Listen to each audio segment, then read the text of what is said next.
آل India Muslim personal لا board کے رکن اور نوجوان عالم دین مفتی اعجاز ارشد قاسمی صاحب کا مختصر علالت کے بعد آج دہلی میں انتقال ہو گیا۔ مرحوم گزشتہ 2-3 دنوں سے علیل تھے۔ نزلہ بخار آنے کے بعد کورونا کی رپورٹ ان کی پازیٹیو آ گئی تھی، جس کے بعد انہیں اسپتال میں داخل کرانے کی کوشش کی گئی، تاہم بیڈ اور آکسیجن کی کمی ہونے کی وجہ سے کافی تاخیر ہو گئی۔ فرید آباد کے ایک اسپتال میں داخل کرایا گیا، لیکن وہاں آکسیجن کی کمی تھی۔ دیر رات انہیں شاہین باغ کے اسپتال میں منتقل کیا گیا، لیکن طبیعت اور بگڑتی گئی، جس کے بعد دوبارہ فرید آباد لے جایا گیا، جہاں ان کی روح پرواز کر گئی۔ مفتی اعجاز ارشد صاحب کون تھے؟ ان کی شخصیت پر ملت ٹائمز روشنی ڈالتے ہوئے لکھتا ہے، مفتی اعجاز ارشد صاحب بچپن سے انتہائی ذہین و فطین تھے۔ یہ دیکھ کر والدین نے نوعمری میں ہی مدرسہ مشارت العلوم دربھنگا میں داخل کر دیا، جہاں بہت جلد اپنی ذہانت اور حصول علم کے ذوق و شوق کی بنا پر اساتذہ کے منظور نظر بن گئے۔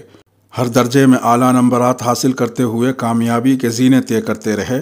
ابتدائی عمر سے ہی لکھنے پڑھنے کے شوق نے گویا فطرت کی شکل اختیار کر لی۔ اس بنا پر اپنے مخلص اساتذہ کے مشورے سے مدرسے میں پہلی مرتبہ دیواری پرچہ نکالنے کا آغاز کیا۔ اپنے درجے میں تمام ساتھیوں میں سب سے کم عمر، لیکن تعلیم میں سب پر فائق تھے۔ عربی پنجم تک بشارت العلوم میں رہے، پھر آنکھوں میں دارالعلوم دیوبند میں داخلے کا سپنا سجائے دیوبند کا رخ کیا۔ پہلی کوشش میں کامیابی ملی۔ یہاں بھی مفتی صاحب بہت کم عرصے میں کبار اساتذہ کی نظر اپنی جانب مبذول کرانے میں کامیاب ہو گئے۔ خوب سے خوب تر کی تلاش کے جذبے سے سرشار ایک نوجوان مدرسے کے روایتی ماحول میں اپنے جیسے ہزاروں نوجوانوں کے بیچ پلتا بڑھتا رہا، لیکن ماہر غواص اساتذہ کی نظر اس در نایاب پر پڑی تو اس کی خابیدہ صلاحیتیں کسی سے پوشیدہ نہ رہ سکیں۔ جوہری کی نظروں نے اس میں موجود تابناکی کی مخفی صلاحیت کو بھانپ لیا۔ اساتذہ نے ہر ممکن رہنمائی کی، ماہر سنگ تراش اس کی مناسب تراش خراش میں جٹے رہے۔ 1996-97 میں دور حدیث سے فراغت کے بعد اپنے اندر موجود حصول علم کے جذبہ فراواں کی تسکین کے لیے دارالفتہ میں داخلہ لیا، پھر اپنی صحافتی تشنگی بجھانے کے لیے اور روایت سے ہٹ کر اپنے اندر موجود نئی اور تعمیری سوچ کو تجربے کار اور ماہر رجال ساز کے ہاتھوں کندن بنانے کے لیے وہ شیخ الہند اکیڈمی میں داخل ہوئے، جہاں مولانا کفیل احمد علوی رحمہ اللہ کی تربیت نے ان کے قلم کو 4 چاند لگا دیے۔ مولانا نے اس نوخیز گلاب کے پودے کو سجایا سنوارا، جس کی عطر بیز کلیاں مستقبل قریب میں گلشن کو لالزار اور ماحول کو معطر کرنے کے لیے بے قرار تھیں۔ سیب سے نکلے ہوئے اس موتی کو در آبدار بنایا، جو ان قریب صحافت کی دنیا میں اپنی موجودگی سے روشنی بکھیرنے کو مچل رہا تھا۔ ابھی طالب علمی کا دور تھا کہ صحافت کے میدان میں ان کی شہرت دارالعلوم کی 4 دیواری سے نکل کر علم و فن کے قدردان دانشوران، میدان صحافت کے شاہ سواروں اور مردم شناس نباز اور تجربے کار اہل علم کو اپنی طرف متوجہ کرنے لگی۔ گویا میدان عمل میں آنے سے قبل ہی ان کی شہرت علم و فن کے میکدوں کے در و بام کا طواف کر رہی تھی۔ یہی وہ زمانہ تھا جب ان کے فکر اخاذ اور زوردار و آبدار قلم سے میدان صحافت کے شاہ سواروں کی آنکھوں کو خیرہ کر دینے والی کتاب منشاہ جہان منظر عام پر آئی۔ فارغین مدارس پر الزام تھا کہ وہ صحافت کے گلیاروں سے گریز کرتے ہیں بلکہ بھاگتے ہیں۔ یہ کتاب اردو میں فن صحافت کے تمام پہلوؤں کا احاطہ کرنے والی ایسی کتاب تھی جو صاحب کتاب کی خوب تر کی متلاشی فطرت کی عکاس تھی، جس کا ملک کے چوٹی کے صحافی اور اہل قلم حضرات نے دل کھول کے اعتراف کیا۔ ساتھ ہی نوعمر صاحب کتاب کے ذہن رسا کو بھی خوب داد و تحسین سے نوازا۔ پھر دنیا میں جب دہشت کا بھوت دکھا کر اسلام کو بدنام کرنے کی سازش رچی گئی اور اس کی آڑ میں مسلم ممالک کو تاراج کرنے کا سلسلہ شروع ہوا، تو اس بین الاقوامی سازش اور شیطانی جال کی لپیٹ سے ہندوستانی مسلمان کیسے محفوظ رہ سکتے تھے؟ چنانچہ ہوا بھی یہی کہ تقسیم ہند کے بعد ایک بار پھر امن و آشتی کے گہوارے ہندوستان میں مسلمانوں کے گرد گھیرا تنگ کرنے کے مقصد سے دہشت گردی کا بھوت مغربی دنیا سے درآمد کیا گیا۔ ابتدائی ایام تھے، ہر کوئی اسلام اور مسلمانوں کی سنگ دلی کی کہانیاں بیچ رہا تھا۔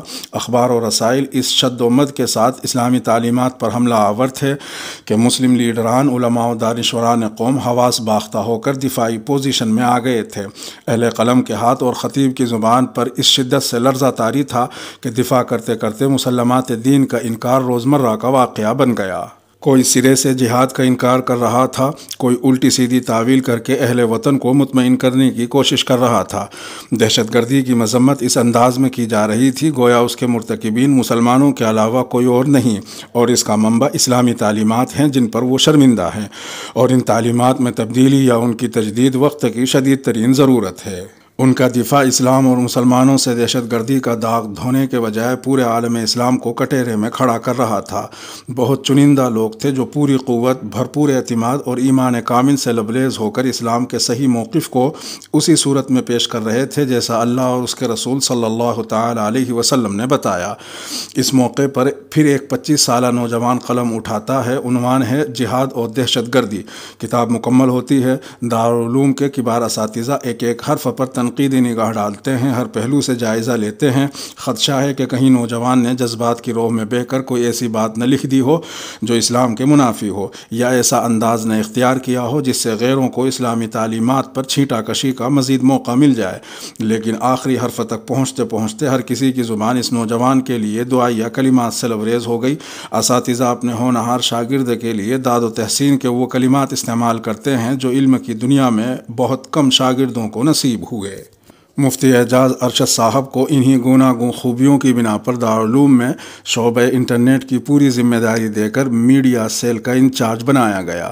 طالب علمی کے دور میں ہی ملی مسائل پر غور کرتے، خدشات و توقعات کا جائزہ لیتے، مسائل کو نظر انداز کر کے مواقع کے بہتر سے بہتر استعمال کے طریقوں پر غور کرتے، ملی اور اجتماعی امور انجام دینے کے لیے طلباء کا ایک مضبوط تنظیمی ڈھانچہ تیار کرنے کے امکانات پر غور کرتے رہے۔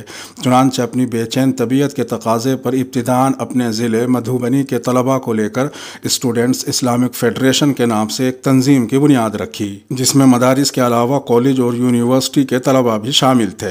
بہت کم عرصے میں نئے اور تعمیری و انقلابی کاموں کی وجہ سے تنظیم کی شہرت مدھوبنی کے گوشے گوشے میں پھیل گئی۔ دارالعلوم میں موجود صوبہ بہار کے تمام طلباء کو لے کر پہلی مرتبہ دارالعلوم سے باہر مدھوبنی میں آل بہار مسابقہ تحریر و تقریر کا انعقاد کیا۔ ایک عرصے تک دارالعلوم میں خدمت انجام دینے کے بعد انہوں نے دہلی کو اپنا مستقر بنایا۔ یہیں ان کے ہاتھوں آن لائن فتویٰ سینٹر کا قیام عمل میں آیا۔ دہلی وقف بورڈ کے ممبر منتخب ہوئے اور تاحال اس عہدے پر فائز تھے۔ دینی و ملی مسائل میں مفتی صاحب کے فعال کردار کو دیکھتے ہوئے انہیں مسلم پرسنل لاء بورڈ کا ممبر منتخب کیا گیا۔ ان کی ایک اہم خوبی یہ تھی کہ حالات چاہے جتنے سنگین ہوں، مخالفت چاہے جتنی تیز و تند آندھی کی شکل اختیار کر لے، اپنے ایمان و اعتقاد، اقدار و روایات اور ملی مسائل پر مسلمانوں کے عمومی موقف کی تشریح و توضیح میں کبھی لاگ لپیٹ اور ایسی بیجا تعویل سے کام نہیں لیتے تھے جس سے فائدہ کم اور نقصان کا خطرہ دو بالا ہو جائے۔ ایسے مواقع پر کبھی کبھی مصلحت کی چادر تان کر ایسا ڈھلمل رویہ نہیں اپناتے جس میں ملی مفاد کو بالائے طاق رکھ کر مخالفت کی خوشنودی کو اولیت دی جائے۔ اگرچہ ان کے اس رویے نے ان کے بے شمار دشمن کھڑے کر دیے اور اب تک انہیں غیر تو غیر اپنوں کی جانب سے نہ جانے کتنے نقصانات اٹھانے پڑے۔ ہاں، اس میں شک نہیں کہ وہ ایک انسان تھے، ان سے غلطیاں بھی سرزد ہوئیں، ان کے استعجالی فیصلوں نے کئی مرتبہ انہیں شدید نقصان پہنچایا تھا۔